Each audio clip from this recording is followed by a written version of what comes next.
Hello viewers, நம்ம இன்றைக்கி பார்க்க போகிறது சூப்பரான வஞ்சர கருவாடு தொக்கு எப்படி செய்கிறதுன்னு பார்க்கலாம்.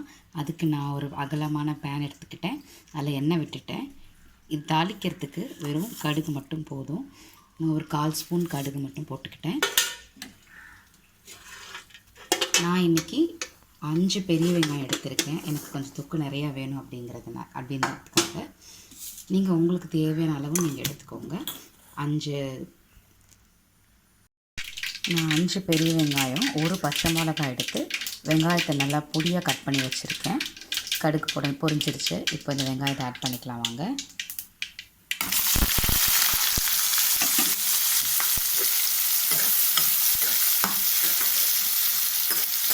உப்பு கருவாடில் இருக்கும் நீங்கள் ஃபீல் பண்ணிங்கன்னா லைட்டாக ஆட் பண்ணால் போதும். இல்லைன்னா அதுலேயும் உப்பு இருந்ததுன்னா ரொம்ப கச்சிடும்.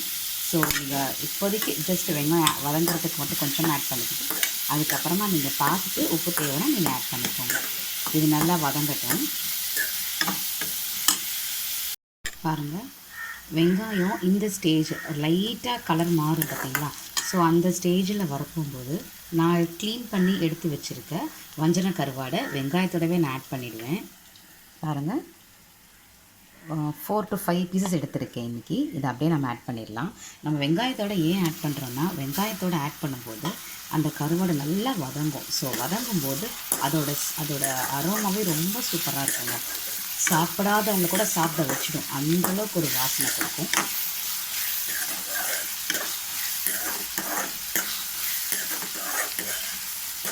மண் எதுவும் இருக்கும் அப்படின்னீங்கன்னா ஜஸ்ட் லேசான சுடு தண்ணியில் சும்மா ஒரு வாஷ் பண்ணி எடுத்து வச்சுக்கோங்க. மண் இல்லைன்னா நீங்கள் சுடு தண்ணியில் போட வேண்டாம்.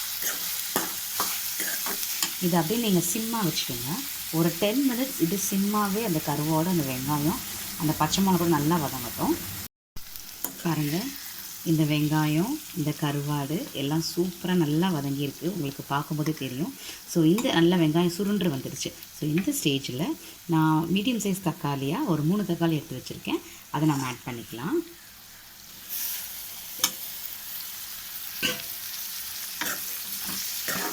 தக்காளி நல்லா வதங்கட்டும். வதங்கினதுக்கு அப்புறமா நல்லா வதங்கட்டும். வெங்காயம் தக்காளி நல்லா மிக்ஸ் ஆகி சூப்பராக நல்லா எண்ணெய் நல்லா பிரிஞ்சு வரும். அந்த ஸ்டேஜ் வரைக்கும் நீங்கள் சிம்மாவே வச்சுடுங்க. அதுக்கப்புறமா நம்ம கொஞ்சமாக இஞ்சி பூண்டு பேஸ்ட் ஆட் பண்ணிக்கலாம். பாருங்கள், தக்காளி நல்லா வதங்கிடுச்சு. இந்த ஸ்டேஜில் நம்ம கொஞ்சமாக இஞ்சி பூண்டு பேஸ்ட் ஆட் பண்ணிக்கலாம். நான் ஒரு 1/2 ஸ்பூன் மட்டும் ஆட் பண்ணுறேன். ஒரு வாசனைக்காக தான். இது ஜஸ்ட் ஒரு 2 minutes நல்லா வதக்கி வச்சுக்கோங்க. அதுக்கப்புறமா நம்ம மிளகாய்த்தூள், என்ன வேணுமோ மஞ்சள்தூள் ஆட் பண்ணிக்கலாம். 1/4 ஸ்பூன் மஞ்சள்தூள் ஆட் பண்ணியிருக்கேன். பாருங்கள், அந்த இஞ்சி பூண்டு பேஸ்ட்டோடைய பச்சை வாசனை போயிடுச்சு. நான் காரத்துக்கு ஏற்ற மிளகாய்த்தூள் ஆட் பண்ணிக்கிறேன். நான் மிளகாய் தனியா மட்டும் அரைச்சி வச்சுருக்கேன். அந்த மிளகாய்த்தூள் தான். இன்னும் கொஞ்சம் காரம் நிறையா தேவை அப்படிங்கிறதுனால நான் ஒரு 4 ஸ்பூன்ஸ் ஆட் பண்ணுறேன். உங்களுக்கு தேவைக்கு தகுந்த நீங்கள் அட்ஜஸ்ட் பண்ணிக்கோங்க. இது இப்போது நான் மிளகாத்தூள் போட்டுட்டோமே, பச்சை வாசனை வரத்துக்குள்ளே தண்ணி ஊற்றி நல்லா கொதிக்க வைக்கணும் அப்படின்லாம் நீங்கள் யோசிக்காதீங்க. இது மிளகாத்தூள் இந்த மஞ்சத்தூள் ரெண்டையுமே ஒரு 5 to 7 minutes நல்லா தண்ணி ஊற்றாதீங்க, நல்லா எண்ணெயிலே வதக்கிடுங்க. ஸோ ஆட்டோமேட்டிக்காக உங்களுக்கு அந்த பச்சை வாசனை போயிடும்.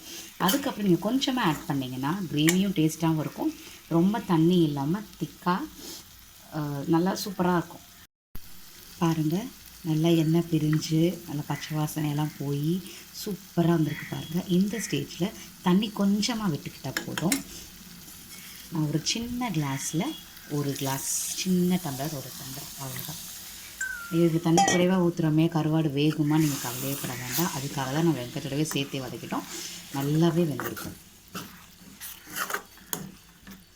பாருங்கள், தண்ணி ரொம்பவே இல்லை, ரொம்ப கொஞ்சம் தான் இருக்குது.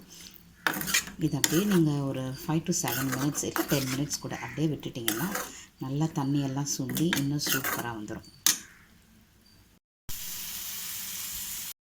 பாருங்கள், என்ன சூப்பரான பார்க்கும்போதே சாப்பிட்ணுன்னு சொல்கிற கருவாடு தொக்கு ரெடி ஆகிடுச்சு.